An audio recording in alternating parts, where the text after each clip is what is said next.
Okay, let's go ahead and put that to a pause a little bit, just to go ahead and get to what we need to get to.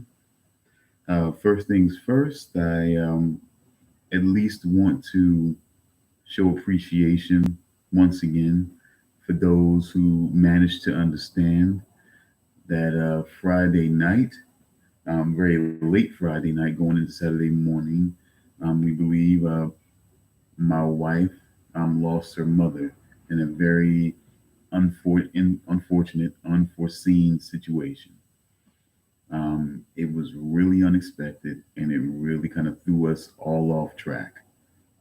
Once again, I do thank you as we were picking up a lot of momentum with the shows and everything like that. And I still want to keep that momentum, but when a situation like that comes along, you kind of have to take a pause and, do what you have to do. So I appreciate those who appreciate what I had to do for the temporary moment. But as my wife right now, as we get closer to the actual funeral itself, she's doing okay. She's getting back to work. We're trying to get back to work and try to gain some sense of normalcy right now. So we'll see how that goes.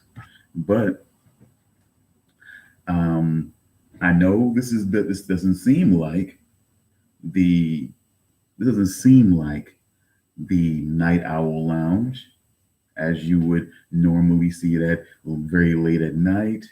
You know, very smooth, dark tone going on and things like that. No, we kind of got started here in the evening, just a little bit, because again, folks, things are still a bit out of whack. This is a very big deal right now. My wife losing her mother, so it's still a situation where we're still moving towards getting things done and ultimately her saying her final goodbyes, which is going to be a very tough one. So this is a more impromptu situation to at least reach out and do a little something different. I could keep doing the Night Owl Lounge, and then but we want to vary it up a little bit. Want to show you that just because I got one thing that seems to work, that seems to be enjoyable, doesn't mean I can't try something else. And maybe it works, maybe that one works, maybe that one doesn't. But at least we'll try it. And what we're going to get started is, of course, the title is the Cooper Matrix. Now, what do I mean by that exactly? I'll give you an example as we review Behold a Pale Horse, a cult classic, I guess you could say, a a Bible to some, but again, religion, God, masters, and all of that. But I definitely would say it was a book that definitely helped me as I came of age, and so me cut out with the But see, this is a whole inside thing, so it's ideas. Let's just be honest with you, folks. Let's be honest. The Truth Sessions, this may not even be a title that I stick with, but the concept, I definitely feel like I want to stick with because I do want to review this book. I do want to review William Cooper. I do want to do other things that bring a more positive light to Mr. Cooper and not so much a wild eyed conspiracist tone to him all the time. I mean, because he was right about some things, folks. Like, for example, let's just go ahead and give an example of what I mean by the Cooper Matrix. Now, for those of you who might say, well, why do you still have that? You can download it, possibly. You can download it. But you may or may not be able to get and see this. Now, this right here explains of course, the trilateral connection and the CFR, the Council on Foreign Relations. Now, if you look at some of the members here, okay, that are very interesting indeed, but a very interesting part here has George Bush, Richard B. Cheney, Colin L. Powell. Also, where is that guy? Where is that guy? He is somewhere here, folks. I just want to confirm him because I know his name is in here. I know Rummy in here. I know Rumsfeld is in here.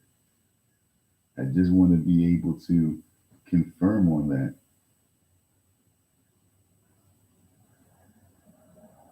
Okay, we'll keep looking right now. We'll keep looking, but I could have sworn I saw him. But let's just go ahead and let's just at least stop there and analyze the connection of those people.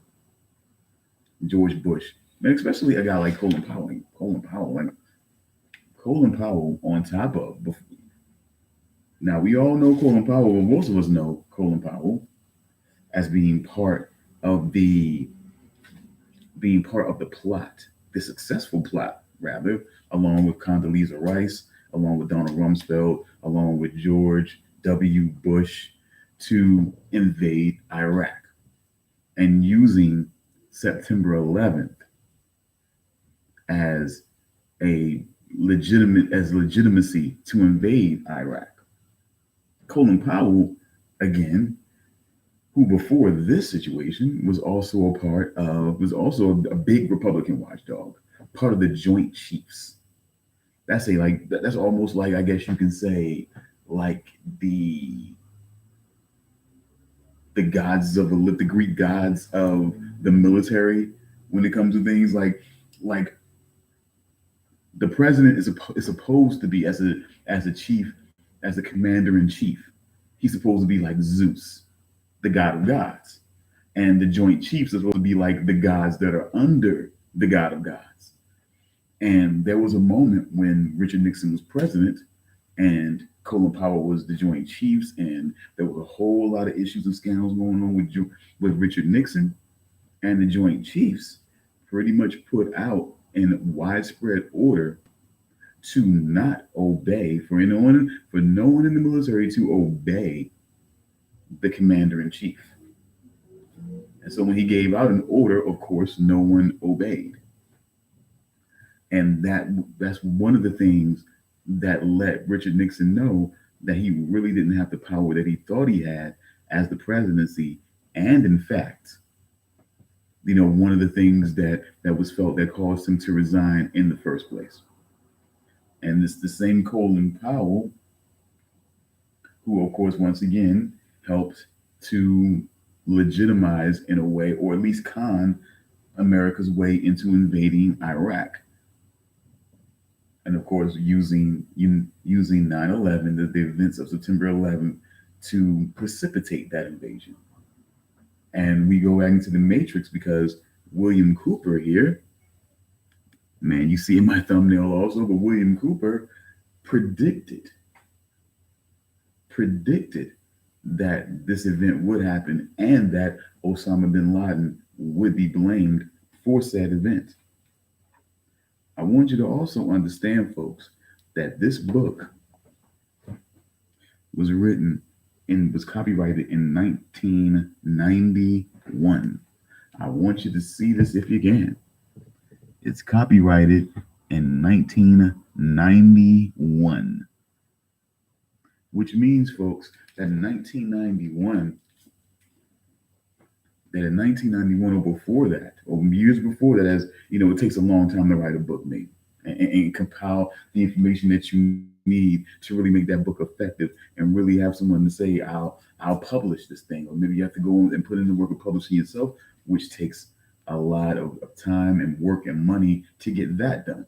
So bottom line is that at least by 1991, and possibly before 1991, William Cooper implicated Colin Powell, George Bush, and Dick Cheney as being big parts of the Council on Foreign Relations and the Trilateral Connection, which has major ties into, of course, the Bilderberg Group.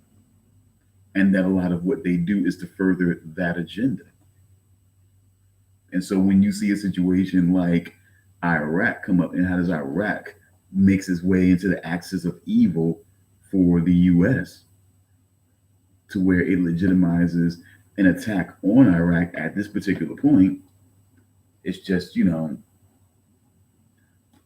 one of those head scratchers, I guess. So I at least wanted to take a moment to at least give that bit of information, and as well as to try to at least give an overview of what I'm going to be doing, in reviewing. But actually, I guess I want to take more of a moment to actually sort of consider what I maybe wanted to do as far as reviewing the book. Should I go chapter by chapter? Should I go more topical in the situation, like for the planned police state? Should I maybe do a show where I go directly into that chapter rather than going chapter by chapter until we read something that's more topical? Is everything in every single chapter more topical in this situation? Should we go in the direction? I feel like I should go. The more I look at the chapters here, like for again, silent weapons for quiet wars, the more that I look at the chapters, I feel like that maybe it might be the best thing to go chapter by chapter in order to kind of see how he unfolded and talk about it, and talk about it as each chapter unfolds. That may be something to consider, or I could just say maybe what we maybe ought to do is say, okay, look, everybody's big on the secret government. So maybe we should go right into a show that goes right into the secret government immediately and skip a good few chapters. So you know, and we're gonna work on that. We're gonna work on that. Maybe I should pluck out a mustache hair whenever I say or you know what I'm saying. Excuse me for a moment.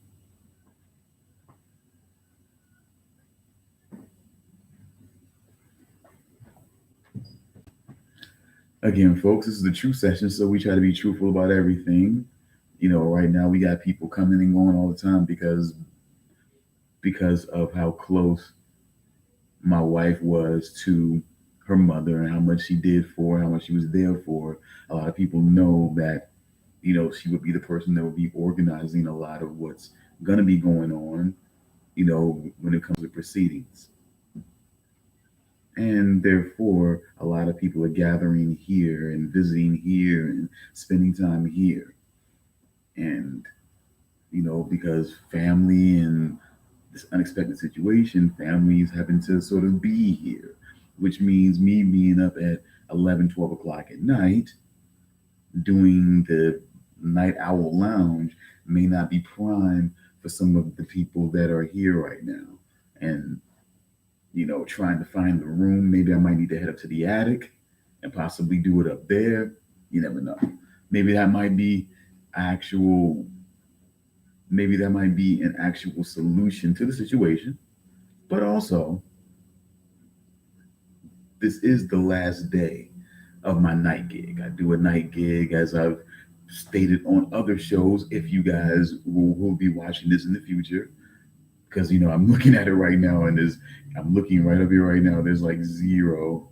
If I'm looking at, I can point right there. There's like zero viewers watching right now. They're maybe not looking for me now. I may have to give it a little time to warm up, but it's only so far I'm going to be able to go here before I have to start getting myself ready for the last night of my night gig. I was able to kind of hang back on those because I had to be here for my wife and my kids and everything like that. And this time of great grieving, of course. So, hmm, it's just it's just at this moment, you want to be in the moment, you want to be in the pocket, you want to do this, and we will do this. And I think I found the podcast software, the setup that I think I need to be able to do what I want to do with the podcast. And I think we can do some big things with that. So I'm definitely feeling good about where things are going. I definitely feel good about, I feel surprised, honestly, about the actual support that's come along rather quickly for the show itself. I don't know, excuse me, I don't know what all the motivations are about. I know some people, I know some people have been affected, you know, by my history, by my past. I know some people have been affected in their own way, and they may have their own feelings and their own motivations. All I can say is, hopefully, it'll become more about me and more about what I'm bringing to the table, and less about showing someone else that you prefer me over them. But I mean, everything is about preference. Even the, I guess, even the whole podcast game itself is about preference. You can't just act like it's more about, oh, you do this and you do that, so I'm going to listen to this podcast. It's more about preference. There's a lot of people who do, there's people who do MMA podcasts. There's people who do pro wrestling podcasts. There's people who do basketball over, saying criticism podcasts. There are people who do legends podcasts. There's people who do a number of podcasts, and there are several people who do that same podcast. So after a while, it does become more about preference. It becomes more about it becomes more about, who do I like? How does that person come off? Are they funny? Is this a moment to be funny? Can you do something where it's all funny the whole entire time that you're going to be doing the show? I can. I think the Night Owl Lounge kind of shows that I can do that. It's a really kickback, relaxed time. We're having a good time. By the way, this is a truth session here. This is the William Cooper Matrix, and we will get on that. We have been talking about that, but basically where we are right now is that me doing the last Night Owl Lounge and actually presenting Django Unchained, which, by the way, folks, I want to make sure and say this on YouTube Live while I'm on live doing my show here. I want to make it clear that that showing Django Unchained on my YouTube Live channel was from YouTube.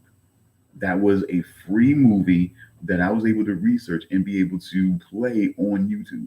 So it wasn't from any other website, it wasn't from any other channel, it was from YouTube itself. So please understand, again, I think that's why it kind of balanced out the way it did, because I think honestly they know that it was YouTube that I got Django Unchained from.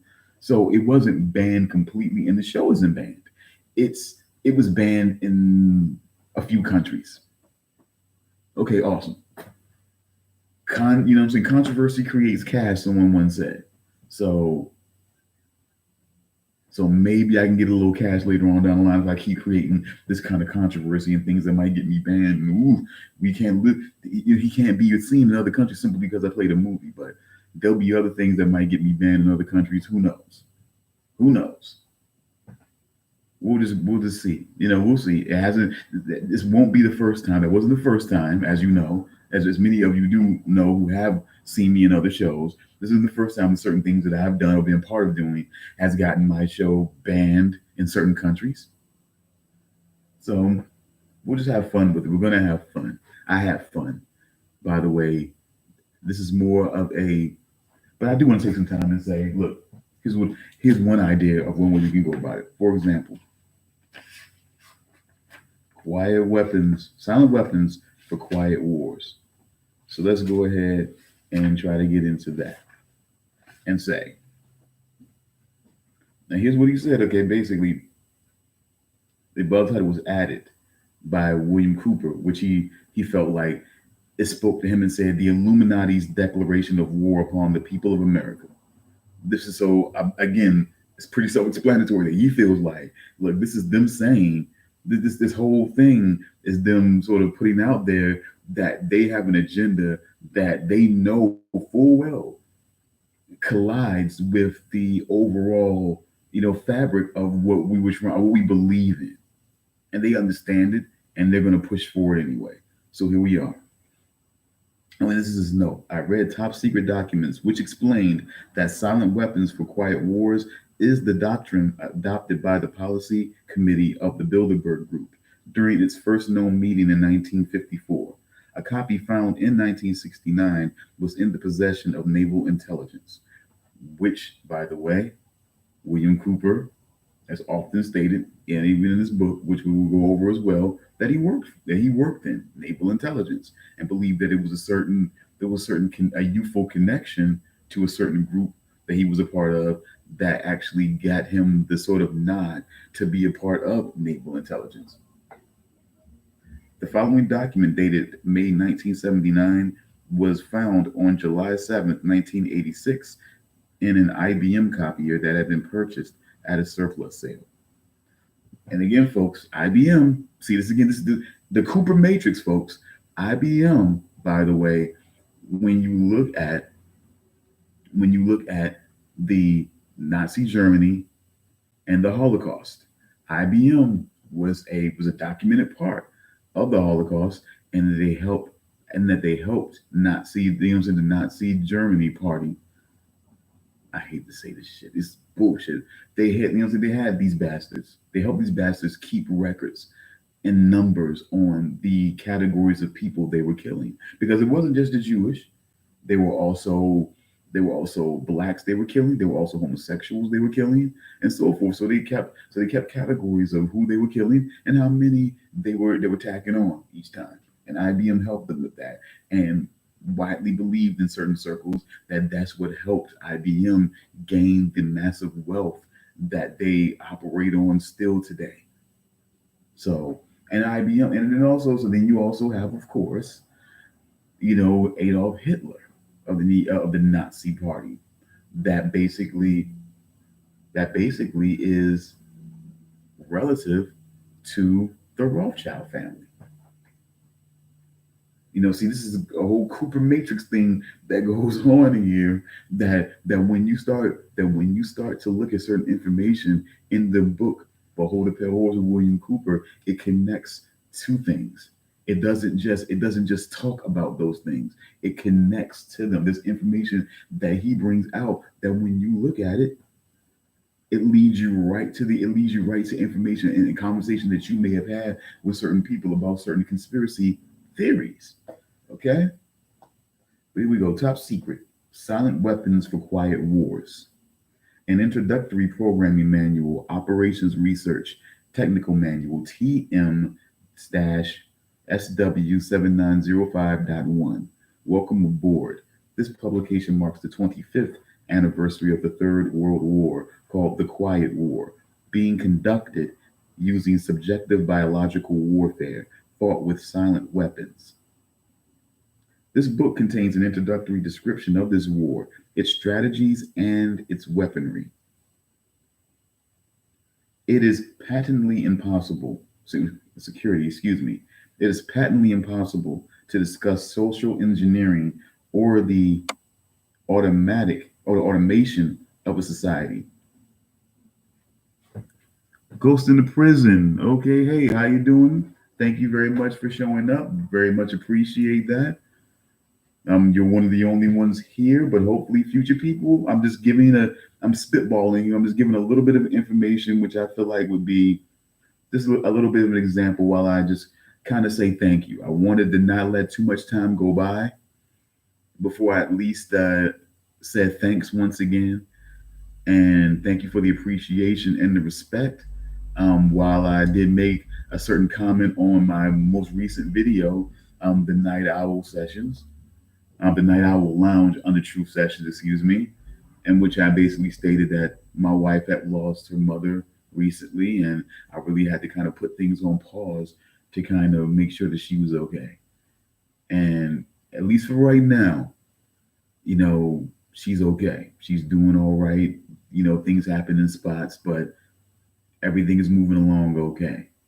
We haven't quite gotten to the funeral as of yet, and we know that's going to be a rough time to get through, and we'll have to be there. So I just want to get you guys prepped, you know, ahead of time, that within the next week, there will be the actual funeral, the viewing, and I have to be there. I gotta be there for my wife, Got to be there for the kids. So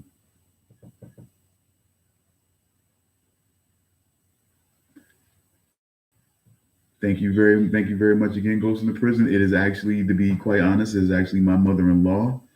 It's actually my wife's mother, and everything like that. But I do appreciate that. I will let her know that people who actually support me out here on the internet are actually, sending condolences to her. So no problem. No problem. I just wanted to be honest because I gotta be because there will be a time that my actual mother will pass along, and it's gonna be a bad time. It's gonna be a bad time for me. It's gonna be a bad time for my kids. Real bad time. And so, you know, I definitely feel for my wife because she definitely loved that woman to the moon and back, and did whatever she could for her. So I definitely, it's definitely, I'm trying to be strong. I want to be in a position of being strong for her because I know she's going to have to be strong for me, when I lose my mother at some point down the line.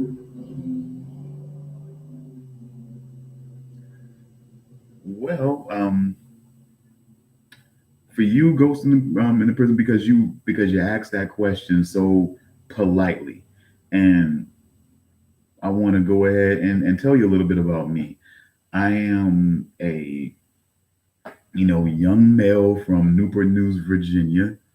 I aspired to be I aspired to be a journalist. A long time ago, since I was a kid, I fell in love with those throwback bulldog journalists when I was a kid coming up in the '80s. That scared celebrities, that scared sports figures, that scared politicians. That if you're out there doing something wrong, they were going to get you. They were going to find the information. They were going to report it. They were going to take you down. And I fell in love with that. And I always wanted to be a writer. I always wanted to be a journalist, a photographer.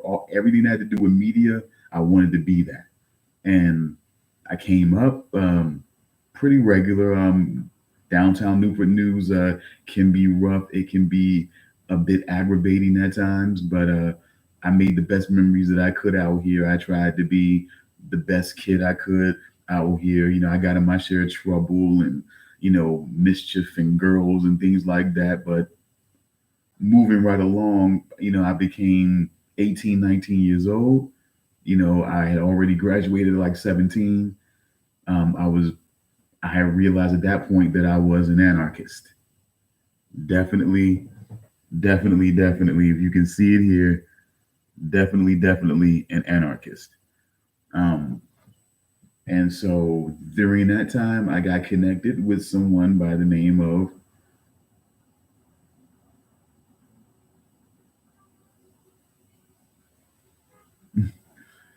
It definitely is a dangerous job. I've always felt like it always has been.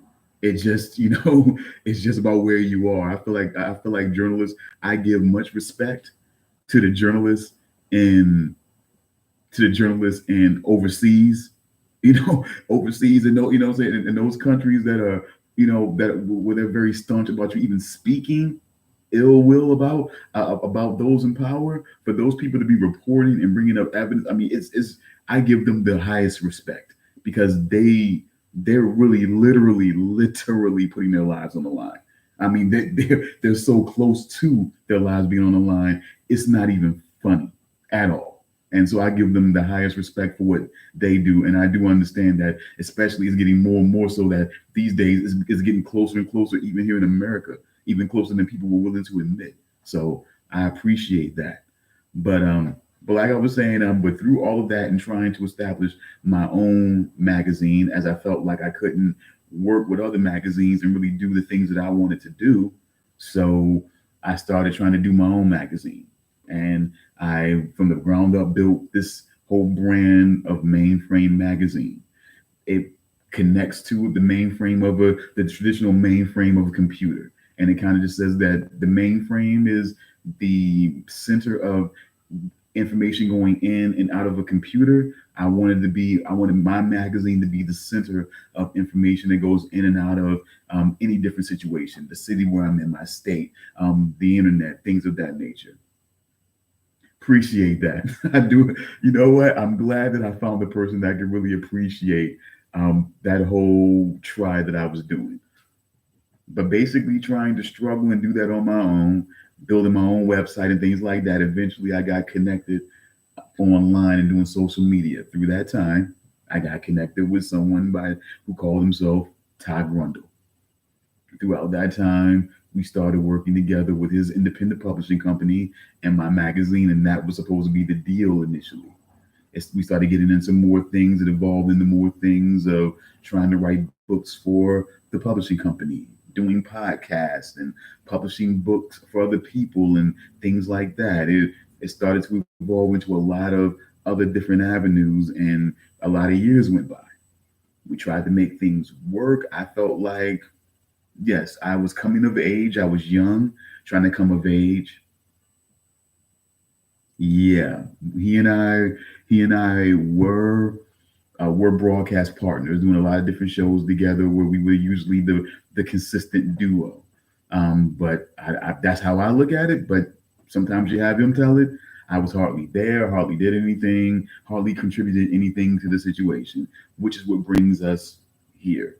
Eventually, I got tired of it. I got over the mental illness that a lot of us have these days, the mental illness of loyalty. When you're loyal to someone and they don't appreciate the loyalty or show that same loyalty to you, but you keep being loyal to them. And I let a lot of time go by that I felt like I could have been moving on and doing other things. And instead of trying to be loyal and trying to amend for being a little young and a little flighty and a little bullshit when it came to certain things. I paid penance for that, and it seemed like things were going overboard, and finally I had to cut ties. So for you, Ghost in the prison, I just wanted to at least give you that. So in the event that you legit had never heard of me and never heard of what happened, I at least wanted to give you a quick backstory to where you would feel. I don't want, because I'm not here to talk about the price we pay for loyalty is often rewarded with bullshit. Yeah, sometimes yeah, that is the sad truth. Luckily, I have a wife that the loyalty that I've shown her, I've been rewarded with the same kind of loyalty and us being able to build a life together. There's been people that I've known that I've been able to build a friendship with them that has moved forward years and years and even into decades now. So at times you do get bullshit when it comes to doing this business and dealing with your talents. Yeah, a lot of people will give you bullshit. No, no, no. It is no problem at all because I'm making my story a very short story. And you're fine because this is a part of the story. That you're right. The price we pay for loyalty is often rewarded with bullshit. And that's where the story kind of comes more into the reason that I just kind of had enough of the bullshit.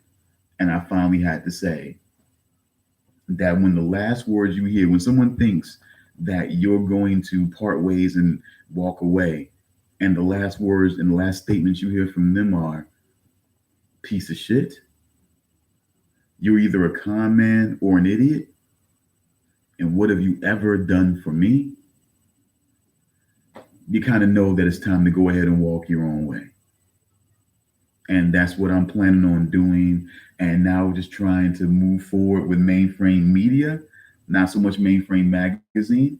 Though Mainframe Magazine is my LLC, my limited liability corporation, that it's the namesake, my little baby namesake that I started everything with. You know, and I appreciate that, and I can always appreciate. And by the way, for those who will watch, who will look at this further, and they'll be able to look at the comments. But I just want to be able to give the acknowledgement and respect because I like the people that come on and come into the live chat and speak the things that they want to say and try to bring a positive, bring a positive, intelligent, aspect to the live chat. And he says, inspiring. Being your own man in this world is hard work. I can relate, and I'm glad. I hope that you have an easier go of it than I have. I hope that you have people out there that see. what you're trying to do, that connect with what you're trying to do, and are willing to be a helping hand, be in your corner, be a support for you, to make it a little bit easier on you. Because though I can say being your own man is freeing, it's hard work. You would like to be able to have people there as a team working with you, working in that same interest, so you can feel good about what it is that you're doing. I want to be able to do that, but sometimes you have to get out there and you have to do what you can do and hope that those people that you're looking for, that you can connect with them in your travels. That's what I do hope for. I want to put that positive energy out there and hope that I can connect with people in my travels that that are willing that are willing to work with me in that way. And here comes the woman of the hour right now, and I'll just keep trying to block her out because hey, we're spitballing here, but we're having fun. She doesn't. My wife is the anomaly. Be looking out for that comic book there. She's the anomaly. She doesn't like being on camera too much, so I try to help. I try to support in that, and not force her to be on camera.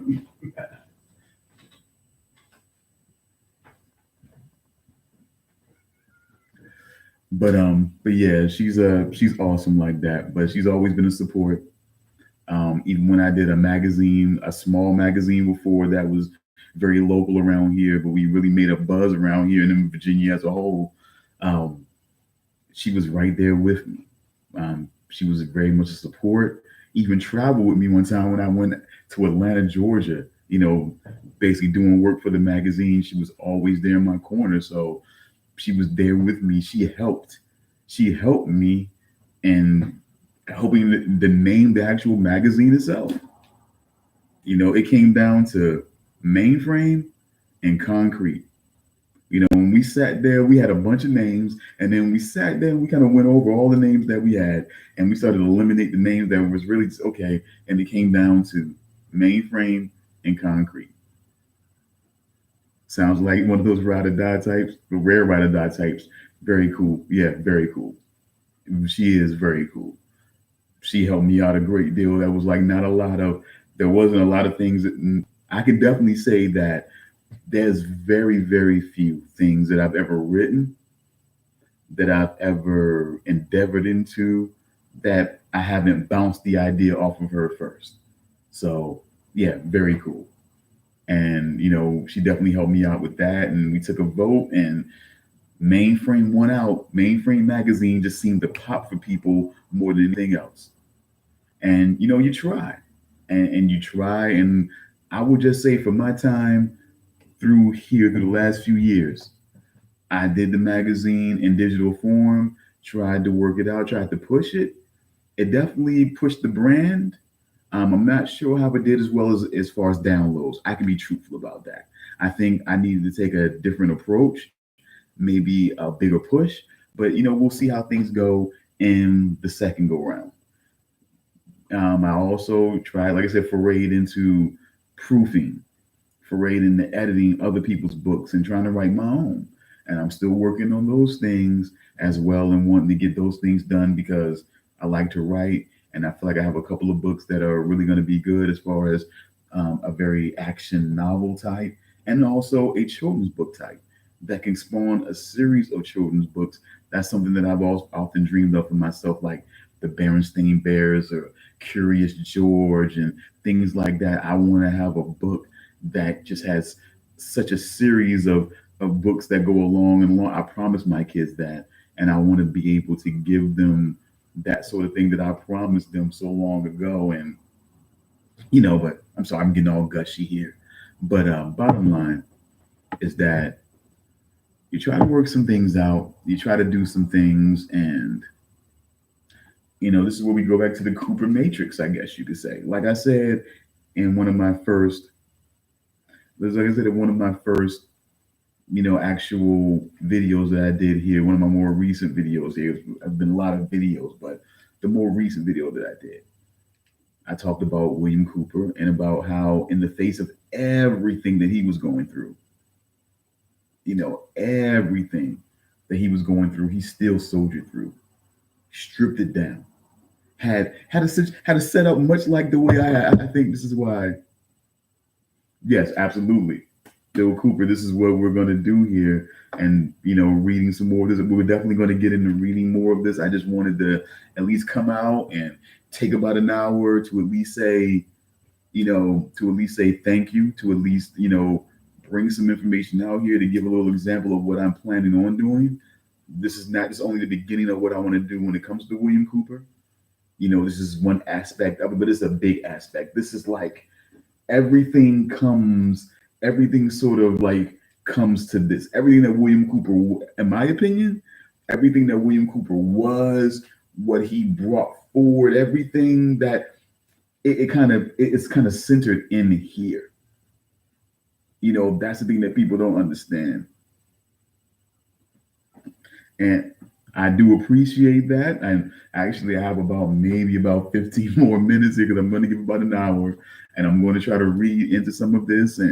But I just at least wanted to give him, a bit of credit and respect because, again, like I was saying, that in the face of a lot of what he had going on, in the face of what the death threats, the physicality, the having to look over his shoulder, William Cooper stayed in. He pushed forward, and I guess that when I think about, hey man, I got to go in alone. I don't have that whole team aspect that I used to have. I got to think about William Cooper, and I got to say, man, look, this guy right here, he could have sacked it all, and he could have picked it all. He could have packed it all in, and just went off and just kind of went into hiding. Hopefully, hoping that they would leave him alone, and then it's possible they probably even still wouldn't have left him alone. So when I think about those things, when I think about, the little itty bitty issues that I'm going through, that I may be dealing with, I think about him. I think about him losing his leg. I think about the guy and what he faced up to, the issues that he faced up to. I mean, this is a man that even years after his death still had an asshole like Mark Dice still trying to discredit him and make him just seem like a crazy old drunk that attacked federal officers and got himself killed. This is the way that a minion of Alex Jones wants you to see, the great William Cooper. So I just want to get back very quickly, if I could, to just a quick moment because we would just like this give you a security model. We were on security, so let's just try to get through the security very quickly. Okay. The man paid the ultimate sacrifice for us to see the truth about TPT. Right? Absolutely. You're absolutely right. You're absolutely right. Goes into prison. You're absolutely right about that. So let's just go ahead and see what he was willing to put out here. It is patently impossible to discuss social engineering or the automatic or the. Let me try this again. Boop. Okay. I do apologize. You are absolutely right on that one. The powers that be. I should have known that. And that's so fucked of me. But I appreciate you giving me that one out because I stumbled on that. But you know what? This is the fun time. This is the inside time. See, this is me and me, folks. This is the real me. This is the real me because I'm gonna screw up like this now because I don't want to screw up when I start putting these back on, when I start fiddling with this thing over here and start doing all of these things. When I start doing all of those things, I want to be sharp as a tack. But even if I mess up, I want to have a good sense of humor about it. So all of this is practice about all of that. All this is practice about trying to mess up as little as possible. But if you do, have a good sense of humor about it and know that you're trying your best out there. But at any rate, it is patently impossible to discuss social engineering or the automation of a society, i.e., the engineering of social automation systems, silent weapons, on a national or worldwide scale without implying the extensive objectives of social control and destruction of human life, i.e., slavery and genocide. This manual is in itself an analog declaration of intent. Such a writing must be secured from public scrutiny. Otherwise, it might be recognized as a technically formal declaration of domestic war. Furthermore, whenever any person or group of persons in a position of great power and without full knowledge and consent of the public uses such knowledge and methodology for economic conquest, it must be understood that a state of domestic warfare exists between said person or group of persons and the public. So basically, what they're saying is that that if people were to discover, that if the average American were to discover that someone is thinking and moving and discussing in this way, shape, or form, that most people will look at this as treason, an act of war, an act of sabotage on the American system and it's essentially the American public. So so right here, so that's why they call it a quiet war because it's not going because they don't want to do it. And this is where we have to start taking our cues, folks. We have to start taking our cues right here. So all other anarchists out here, or all people that want to question anarchists about what is it that we need to do? Should we be going to war? We should be strategizing and we should be moving and maneuvering intelligently. Why? Exactly. AKA the quiet war, AKA the information war. You are absolutely right. This is what this is all about. This is what this all connects to. And if we don't understand that, anarchists and other people who question anarchism, if we don't understand that this is not the American Revolution anymore. You can't simply just war your way to freedom anymore. The system is much too big and much too monstrous to simply war your way to freedom.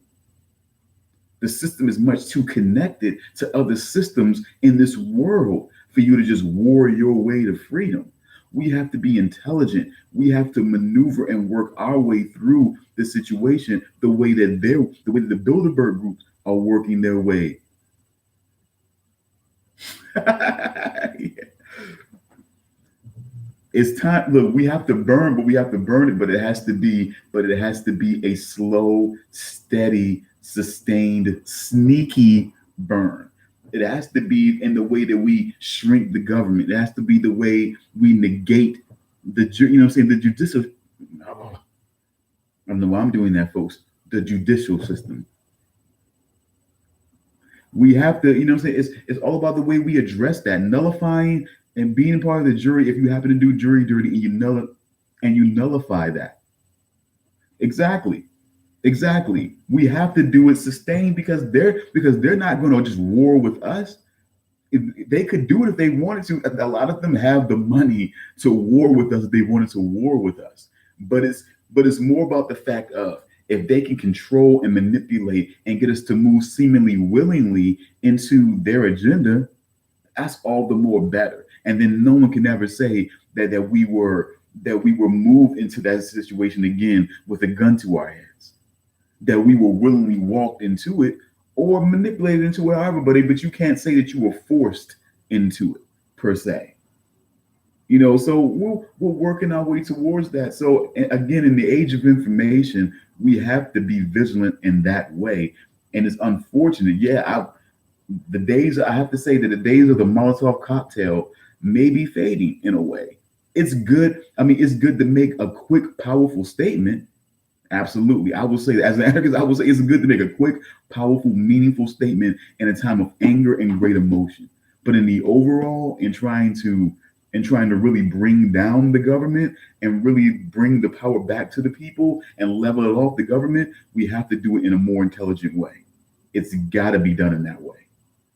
That's the only way that we can stay safe, that we don't give them a reason to lock us away. I mean, think about what they're doing to people. Journalists that are being prosecuted. Investigative journalists are being prosecuted, killed, locked away in prisons. People who have a crisis of conscience, and they reveal information that it's not a lie, it's not a setup, it's not a frame, it's not a false flag. They're showing information that shows what is actually happening, and they're being prosecuted. They're being demonized. And we have to stand up for that.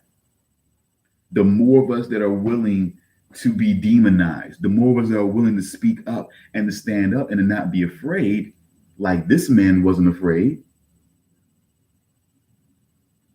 Yes, they are too big and our numbers are too small. We have to be smart and brave. Our numbers can be bigger than you think. That's where the internet comes in. Goes into prison. I understand what you're saying. Overall, when you think about your state and your area and people that you know,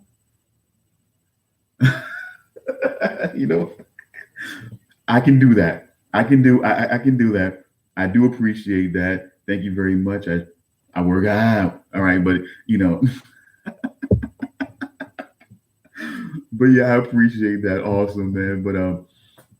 But basically, when I started realizing in my 20s, but you know what? You're right about that. You're right about that. But they can't censor our connection. When you connect to those people in Greece, when you connect to those people, in Iraq, when you connect to those people, in when you connect those people, in Saudi Arabia that are under, that are under these tyrannical rule, that are under this bullshit. When you connect with those people and you let them, and they're telling you what's going on, and you're able to connect with those people who know what's going on, whether it's actual people who live there that happen to have internet that can tell you what's going on. That's what happened a lot of times. That's what happened with the Ebola situation. And the Ghost in the Prison says, I want to, because I wish I had somebody else with me to do this, but Ghost in the Prison says exactly, and soon our anonymity will be gone and censorship will be at its height. You're right about that. But the thing that they can't do is that if you know people and you connect with people, whether they're journalists in other countries that are doing other things, we can definitely put a pin in that. This is a truth session, folks. So this is fun.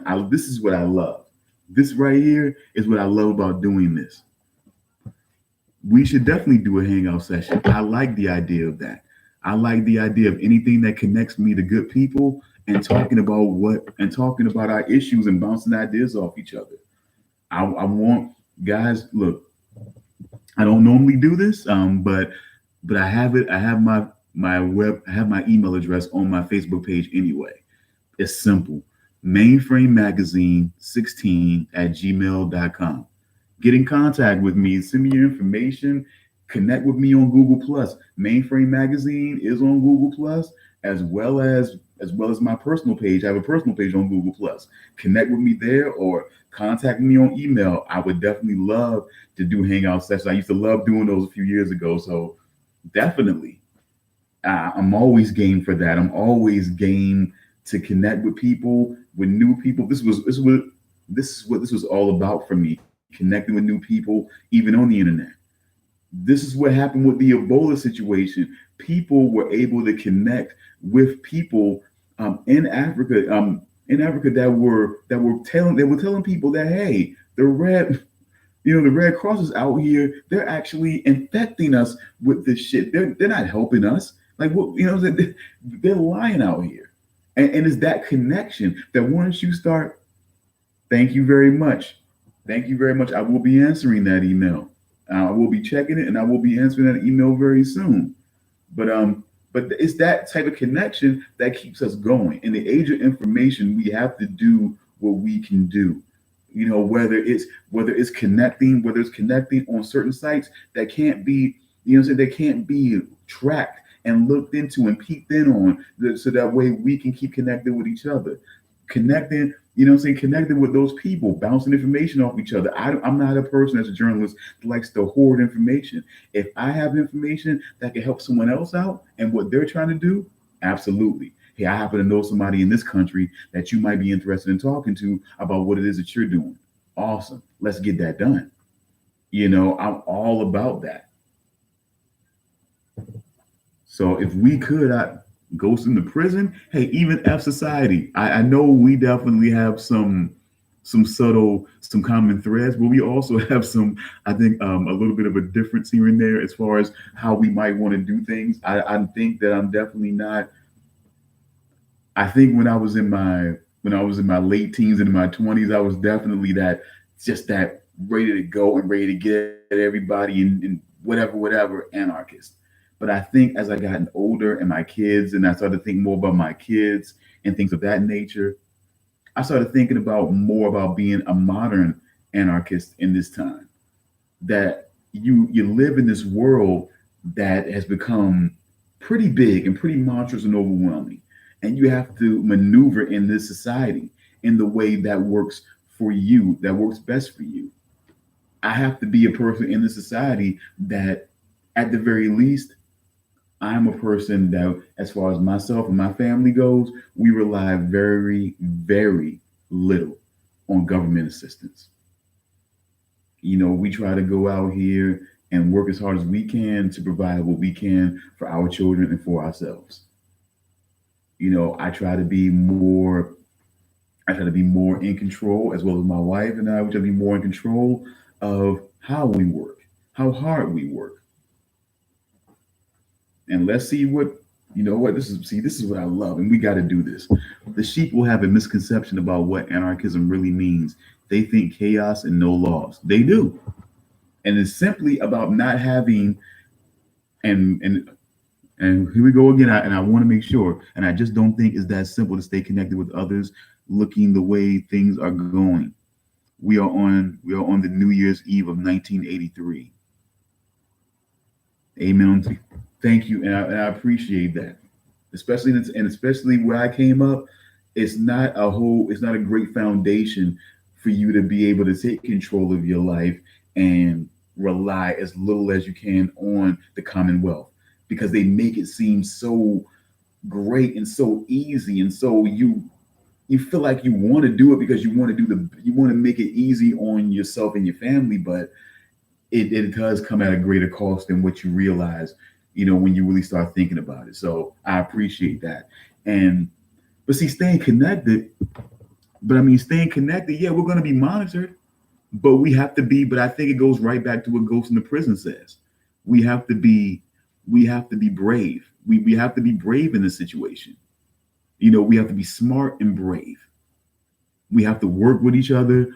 We have to connect. We have to connect with each other in ways that will keep us connected. That will keep the information flowing to where they can't attack everything without making the whole entire internet suffer. We operate on the same internet that everybody else operates on, and to basically harm the whole internet is to harm everyone, even the ones that are a part of their own agenda. So we have to be smart about how we operate. And once we keep doing that, the information keep flowing. And that no matter whose hands it's in, as long as the information gets out there, it gets out there.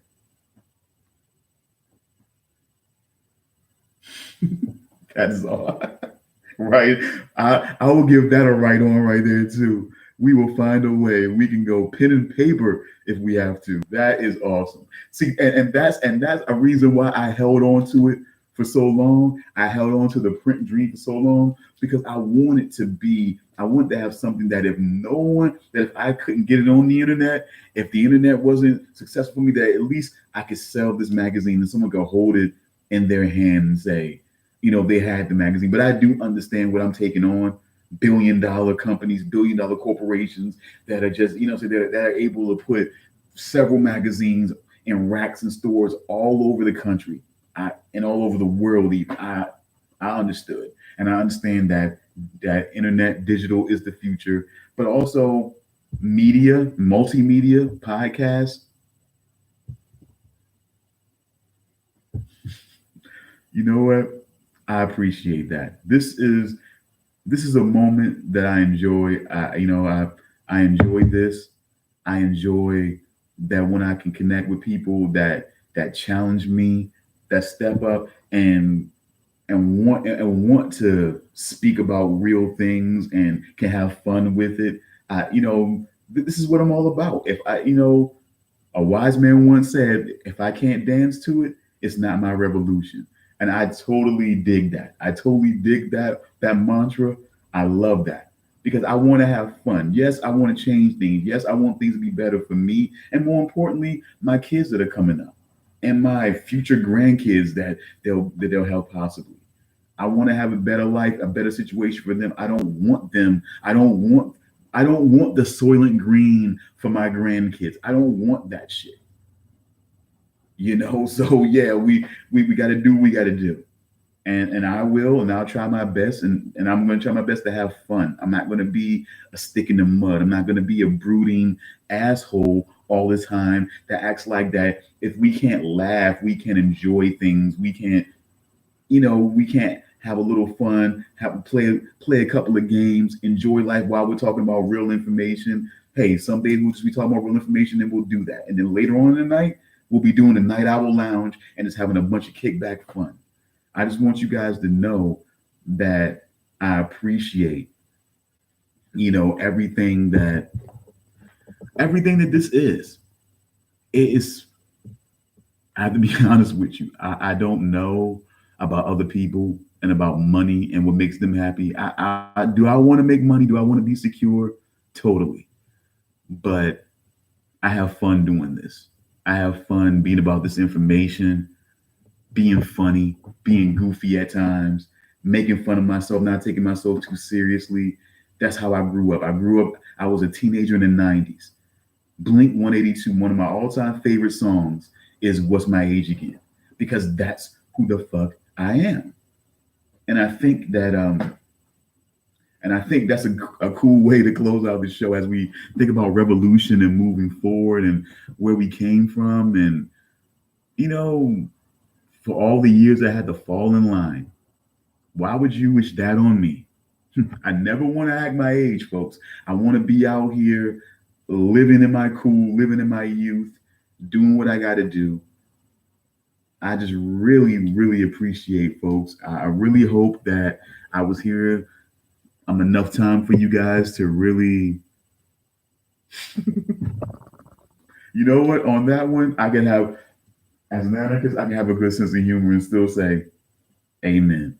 Peaceful journey to that great man, Bill Cooper. And you know what? Better one. You inspired something right here. Goes into prison. You inspired something. My last words were gonna be the Blink 182 song, but that's not right. It's got to be My Chemical Romance, and we'll carry on. And though you're dead and gone, believe me, Bill Cooper, your memory will carry on with us. We will go out there. I'm just a boy, not a hero. I'm just a man who had to sing this song. So, folks, I appreciate it. For those who will watch this in the future, I appreciate you taking the time out to give me an hour or so of your time and watch this video. I hope that you understand that this is sort of like a blooper reel in show form. And Ghost in the Prison, this won't be the last time. I promise you. I'm a man of my word. I don't bullshit. This won't be the last time that we chat. And I hope that the next time that we do chat, we'll be in an actual hangout on the show, doing what we do and maybe actually getting you out here and actually having people hear what you have to say. Definitely won't be in F Society. I hope you know, from me to you, I also extend an invitation to you, F Society, that if you ever want to do a hangout and be on the show and talk and exchange some information, hey, maybe we can even have a poker game while we talk some information and some worldviews. I'm totally willing to do that. Maybe we can, it's totally awesome for me. I'm loving this and I'm liking, how everything is going. So I do appreciate it. I am getting into the last part of the night where I have to get into my night gig, folks. I appreciate everything that is happening here. I'm having a great time. I'm hoping to have more great times. I'm hoping as the podcast equipment becomes a part of what I'm doing here, because I want to do the actual podcast, but I also want to do this. I like this, but I also want to do the podcast. So I think I'm going to be working, folks. So I got to get out here and just start working and working my ass off, and hopefully it'll pay off. And if not, I'm just having a great time. So pay off. I think as long as I'm having a great time and people are appreciating and feeling like they're having a good time and they're liking this outlet, I think it's paying off already. Definitely take care, and there will be a next time. And in fact, folks, I can definitely tell you that tomorrow, Wednesday, will be a wide open day. So I can almost expect another daytime show, maybe afternoon or evening show, and then a early version of the Night Owl Lounge, maybe somewhere around 11:30, 12 o'clock. Somewhere around there where we can kind of do it a little bit earlier, but still get it done. So thank you very much, people. Please, please, please support me, be here. Next time I will try to give you a better heads up. Thank you so much for everything. And we'll check you out next time. Stay awake, stay aware, folks.